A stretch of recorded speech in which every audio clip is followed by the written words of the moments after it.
नमस्कार, मैं MC Mathur radios Lucknow से एक बार फिर आपके सामने प्रस्तुत हूँ। आज हम लोग बात करेंगे टाइप्स ऑफ हेयरिंग लॉसेस के ऊपर। बहुत छोटा सा चीज़ है, लेकिन अगर आपको समझ में आ जाए तो बहुत सारी चीज़ें हम लोगों को आसान हो जाती है हैंडल करना। कान का नुकसान जो है वो 3 कैटेगरी में बांटा हुआ है हमारे डॉक्टर्स और एक्सपर्ट्स ने, जिसको हम लोग कहते हैं कंडक्टिव हेयरिंग लॉस,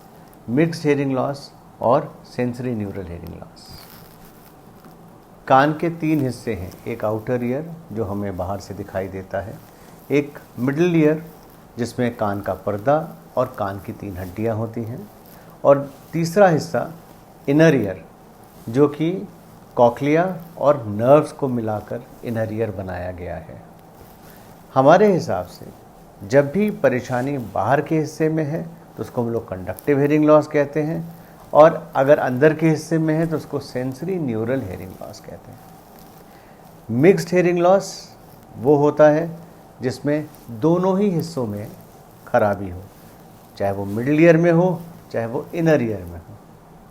तो उसको हम लोग मिक्स्ड हेयरिंग लॉस कहते हैं। सबसे पहले मैं कंडक्टिव हेयरिंग लॉस के बारे में बात करूंगा। ये लॉस ऐसा है जो किसी तरीके से एक्वायर्ड,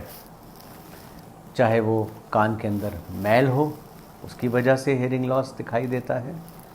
कान के पर्दे में छेद हो, कान का पर्दा डिफेक्टिव हो उसकी वजह से लॉस दिखाई देता है, या कान के पर्दे के आगे जो 3 हड्डियां हैं जिसको हम लोग मेलस, इनकस और स्टेपीज कहते हैं, उनमें अगर कोई प्रॉब्लम हो तो उसको हम लोग कंडक्टिव हेयरिंग लॉस कहते हैं। जहाँ तक हम लोग जानते हैं, कंडक्टिव हेयरिंग लॉस का जितना भी ट्रीटमेंट है वो हमारे ईएनटी डॉक्टर्स बाखूबी कर सकते हैं, कहीं कोई दिक्कत नहीं, और आपको इस प्रॉब्लम से परमानेंटली इलाज मिल सकता है और आप ठीक हो सकते हैं। तो मेरे हिसाब से इस तरीके की कोई भी प्रॉब्लम अगर आपकी डिटेक्ट होती है कान की जांच के बाद, किसी ऑडियोलॉजिस्ट से जांच कराने के बाद, तो आप प्लीज़ अपने कान का इलाज करा के इस प्रॉब्लम्स को हमेशा के लिए ख़त्म कर सकते हैं। किसी किसी को कान का मैल बहुत ज़्यादा बनता है, किसी किसी के पर्दे में छेद हो जाता है, चाहे वो किसी चोट की वजह से लगा हो या किसी इन्फेक्शन की वजह से हो, तो आपको ये कंडक्टिव हेयरिंग लॉस होता है। या कान की जो हड्डियां हैं अगर वो कहीं बढ़ जाती हैं या कहीं उनमें कोई इन्फेक्शन हो जाता है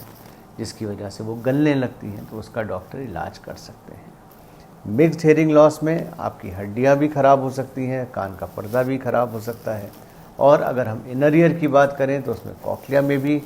जो हेयर सेल्स हैं वो कमज़ोर हो जाते हैं, ख़त्म हो जाते हैं, जिसकी वजह से आपको सुनने में दिक्कत होती है, और नर्व्स जो कान से दिमाग तक आवाज़ को ले जाती हैं उनमें भी वीकनेस होने की वजह से आपको सुनाई देने में दिक्कत होती है। मिक्स्ड हेयरिंग लॉस एक थोड़ा सा कॉम्प्लिकेटेड है, लेकिन इसमें भी हम लोग कोशिश यही करते हैं कि डॉक्टर ही आपका इलाज करे, पहले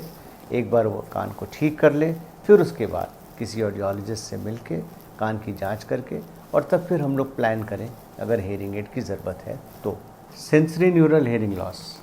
ये हमारे लिए बहुत इम्पॉर्टेंट है, क्योंकि ये एक ऐसा एरिया है जहाँ पर नॉर्मली जो दिक्कतें होती हैं वो कॉक्लिया की होती हैं, या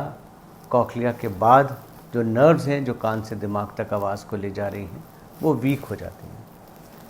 हमारा काम यहाँ पर शुरू होता है कि जिसको भी नर्व लॉस की प्रॉब्लम है, या मिक्स्ड हेयरिंग लॉस है, या कॉक्लिया में दिक्कत हो रही है, तो हम उसके लिए हेयरिंग एड से उसको फ़ायदा पहुँचा सकते हैं।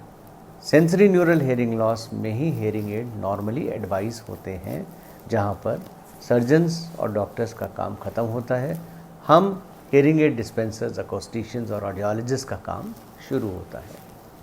लेकिन पहला इलाज, दूसरा सर्जरी जैसा डॉक्टर डिसाइड करे, और तीसरा रास्ता हियरिंग एड। हियरिंग एड लगाने के बाद आप बिल्कुल वैसे ही सुन सकते हैं जैसे आप पहले सुनते थे। हियरिंग एड हमेशा